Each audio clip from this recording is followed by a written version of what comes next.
ibyiza reka tumutega umutego. Ndaguha umuti uzamusige, najya gusambana uzamenya ikimenyetso. Na umuti ndumusiga rero uzamenya yuko ko yasambanye, aho azajya kuryama muri logi, yaba ari logi, yaba ari iwawe, yaba mu rugo rw'umuntu, azahita asambana, bazaryamana, ibitsina bizafatana. Hari abagore wenda abagabo babo batashye, aba baje kwigaruza abagabo babo, kazi wanyamuvura ukamutangira ibitambo n'ibiki, waza hano nanye akubwira ibyo ukora, wakongera kumuruga namutsiritse yankuba yamukubita. Iyo uje hano umwana we bamujyanye kuzimu, ko turavuze gakondo twe tumugukurirayo. Isano. Uranyemerera nongere ngusuhuze kandi nkwifuriza ibihe byiza n'ubundi kuko bukomeje kubana natwe muri izi nkuru zacu zose ndetse n'ibiganiro dukomeza kubategurira no kubagezaho mu bihe bitandukanye. Subscribe nicyo cyambere cyangwa se nibwo buryo bwonyine bwizewe bwo kugira ngo izi nkuru ndetse n'ibiganiro tugutegurira bikomeze kukugeraho mbere y'abandi. Ndanyarutse rero agace ndi murakabona ndi ahantu bita Nyakabanda, gato cyane kabisa ku bantu bazi mu gace ka Nyakabanda uvuye ku muhanda wa kaburimbo, ndi muri metro nkeya cyane. Hashize iminsi mike cyane mwumvise inkuru mu Rwanda yacicikanye y'abantu bafashwe bari gusambana, n'umugabo ufashe umugore bari gusambana, nyuma baza kubafatanya ibitsina, ariko byavugwaga nyine byanagaragaye mu mashusho, ariko nyuma biza no gufatanurwa cyangwa se haza kuboneka umuganga wagize uruhare mu kubafatanya ibitsina, ariko na nyuma za kubafatanura. Nakomeje kumva mfite ideni n'umwenda byo gushaka kuko n'umuganga arihe, ubundi se biriya bintu bibaho birashoboka. Ndaje rero bambwiye ko umuganga akorera hafi hano, reka tunyeruke tujyeyo turebe, ubundi tuze kuba twagerageza ndetse no kubaza bikorwa bite, bigenda bite. Ndasa numva nawe bitanyura, ariko no kugira tukareba uko byaba bimeze. Hanyuma ubwo byinshi mwibazaga ku bijyanye n'ubwo buvuzi, hari abifata nk'uburozi, turaza kumenya byose. Muranyemera ninjireyo turebe n'ibiki bikorerwamo, abikora ati ubundi akorera he, ubundi se ko cyagiye numvise avuga kanya gatoya byaba koko biriya bintu ari iby'ukuri cyangwa se kwa ari ugutwika cyangwa gutegura nk'uko bikunda kumvikana hirya no hino. Ndajanga kugira ngo turebe reality yabyo cyangwa se ukuri kwa nyabyo. Dukomeze tubane rero. Subscribe uje, nitwa Rugamba, n'ubundi turaza kubimenya.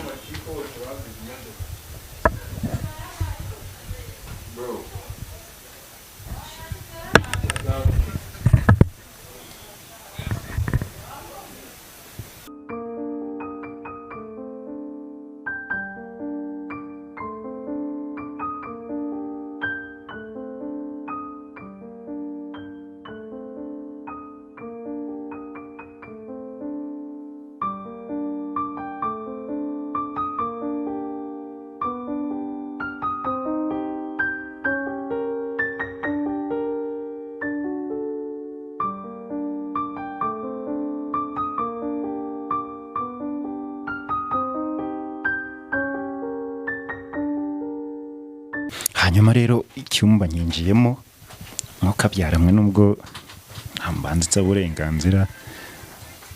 uburenganzira kugira ngo tubaganira muganga wo gatoya. Muganga waramutse ukagira imana. Mwaramutse neza, turakomeye. Mugabo ntare tumva mfite ubwoba. Haya ntabwo ari ubwoba, ni nk'uko wajya kwa muganga kwivuza ahandi hose. Buriya habaho amavuriro abiri, habaho indwara zitandukanye. Hari indwara umuntu ajya kwa muganga za kizungu, hakabaho n'indwara za gakondo. Za gakondo rero umuntu atugana, zisanzwe mukajya mu kizungu. None se ugiye kwivuza indwara za kizungu ugira ubwoba? Ni ibintu bisanzwe. Kubonamo ibintu by'impyisi, murabonamo zitandukanye, ukabonamo n'inyoni do. Aka ni akanyoni ko mu mazi, ko mu mazi. Aka ni akanyoni ko mu mazi, wakabonye? N'inzani bavuga ngo ni inyoni zo mu mazi. Iyo tuyikuyemo yuko itunzwe n'amazi ihita ipfa. Iyi ngiyi tuyitsirikishirizaho iki? Abantu tumaze kuvura. Iratsirika. Iratsirika iyi ngiyi. Abantu nari mbabwiye ndi kwinjira hariya hanze, naje nikandagira ariko birangiye ninjiyemo. Hanyuma nari nababwiye ko ari umugabo wigeze kugaragara yafatanyije ibitsina by'abantu aranabifatanura. Ni story isa n'iyacicikanye, hari nkugezeho abantu bakomeje kuvuga se umugabo ni bitebye. Ubwo rero ndashe sinzi. Okay, hano urabona hari umugore uba ufite wenda akaguca inyuma bikarenga kamere zawe, ukihangana bikarenga. Ubwo noneho rero ukuntu gahunda yari imeze, uriya mugabo yari inshuti yanjye, noneho tugasangira icupa kandi ati umugore wanjye arimo kuca inyuma, nkamubwira ni reka reka. Noneho akambwira ati arimo kuca inyuma, muha umuti wa mbere wo kugira ngo mukunde. Umugabo arambwira ati nubwo arimo kunkunda ariko arimo kuca inyuma. Ndamubwira ni rero nta muntu wamenya niba guca koko inyuma, ibyiza reka tumutege umutego, ndaguha umuti uzamusige, najya gusambana uzamenya ikimenyetso. Yagiye aba ari amagambo y'abantu cyangwa nawe ubyemera. Ni umuntu yemerewe ko yasambanye yaguye mu cyuho, ni umuti ndawumusiga rero uzamenya yuko ko yasambanye, aho azajya kuryama muri rogi, yaba ari rogi yaba ari iwawe yaba mu rugo rw'umuntu, azahita asambana, bazaryamana ibitsina bizafatana.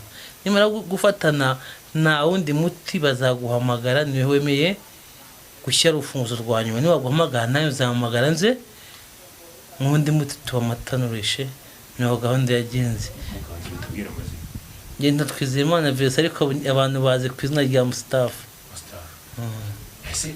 Ndagira ngo ubwo ninjiyemo numvaga hari nakubwira ngo tuganire hariya muri salo, numvaga mu kanya mfite ubwoba, ariko ubwo mpumurije umbwira ko ari ubuvuzi nyine. Ubuvuzi ntacyo, ni ubuvuzi gakondo. Twese tutaruba tukaba tutica.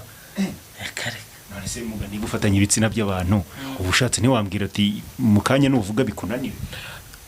Umuntu kereka ari icyaha wakoze, ntabwo byakora, ngo ntawe umwohote. Niyo mpamvu tugira n'amahembe hano menshi, n'amahembe dore n'utumuga hariya. Aya mahembe we twabishatse yavuga, ariko ni ibanga. Yavuga ko dore n'agacuma, kino gicuma kera babasaza nitwo babandishwaga, bagiye gutya bagakaraba gutya bavuga ibyo bagomba kuvuga bagiye kwita amazina abana babo. Urabona ikindi kiboro urakibona neza, harimo insina, harimo urugano. Hano haba harimo umuti bita urugarura, rugarura ibyibwe. Uru ni uruheza, imbere haba harimo uruheza. Ubu ngubu ushobora kugwaho gatoya ukazatera nko mu insina, umuntu yajya nko kukwiba igitoki agaheramo, ariko ni uburozi ntabwo dukunda kubitanga. Tugira ibintu byinshi cyane. Bivuze ngo mbonye mu insina akagenda akashyira mu rutoki agaheramo. Abantu barara batema ibitoki bahita baheramo mu gitondo kamusanga.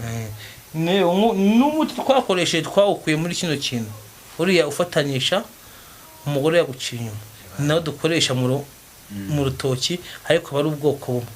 Nk'uko amashati habamo umukara n'umweru, ukaba watunze nzayambara ku cyumweru, nzayambara nembeye, nabyo niko bimeze. Ariko yose banza guca muri uyu mugano. Burya n'umuti nafatanurishije baya abantu twawukuye mu rugano, abo twajyanye babibonesha amaso yabo, narwo nari narujyanye.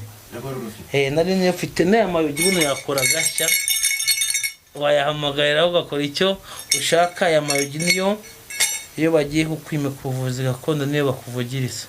Iyo bayakuvugirije aba afite imbaraga. Wabonye ruriya ruhu rwo hejuru, iriya ni imondo. Iyo bagiye kwimika ubuganga rero barukuryamisha wambaye ubusa, bakuvugirizaho amayogi, nibwo batangira kuguha ubuganga. Wambaye ubusa buri nk'uko wavutse. Nta baganga b'abagore bavura gakondo? Babaho. Ubwo nawe no kumuryamisha? Buri. Akaba ari umuganga umwimika? Umuntu umwimika n'uwo ugiye umugore wawe nawe ni hano hajya ati? Uriko abantu batabizi, ariko ntabwo twemerewe kubikora, tugendera kuri gahunda za leta. Abantu barabizi ko ntabwo babikora. Yego. Niyo mpamvu rero twishyize hamwe, iyo tugiye mu nama twemeza ibigomba gukorwa n'ibitagomba gukorwa. Ariko ni hari abaduca inyuma ugashiduka umuntu byagenze gutyo, ariko abantu bose ntabwo baba mu rugaga. Hariho nk'abakecuru mu cyaro ibyo babizi, ugiye bakabigukorera, ariko twe ntabwo babigukorera. Ariko n'ubundi hariho n'umuntu wiroga, ukaroga umuntu akaza iwanjye nkamuvura, ukamutangira ibitambo n'ibiki, waza hano nanjye nkakubwira ibyo ukora, wakongera kumuroga namutsiritse, ya nkuba yamukubita. Kuko abagiye kumuroga yamuroga yamutsiritse, niba ari ihembe cyangwa nyabingi bamaje kohereza, iyo ije ntabwo usubirayo ubusa, isanga wa muntu atsiritse igasubira kuba yohereje hagihita imukubita. Sura amahembe ntatinya kamera we nakaba yakugirira nabi. Oya nta kibazo. Nta cyabatwara. Umuntu ese nta muntu utanga igitambo cy'amaraso mugenzi we. Ibitambo batanga iby'amatungo. Kuko nayo numva bavuga ngo runaka ngo impamvu ngo yakize ngo yatanze ngo umuntu ngo akunda ngo we ngo mama we nawe n'ibindi ngo biriya ni ibyo kugikuzimu. Twe bavuze gakondo ntabwo tubikora, twe tubavuze gakondo hari abandi bashinzwe gukora ibyo ngibyo, n'abarozi abo ngabo. Niyo mpamvu iyo uje hano umwana we bamujyanye kuzimu ko turavuze gakondo twe tumugukurirayo.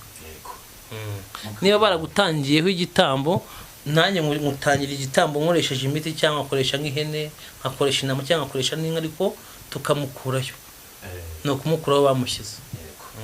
Mugareka mureke ukomeza akazi rero, wakoze kwemera kutwakira nawe kandi mwakoze.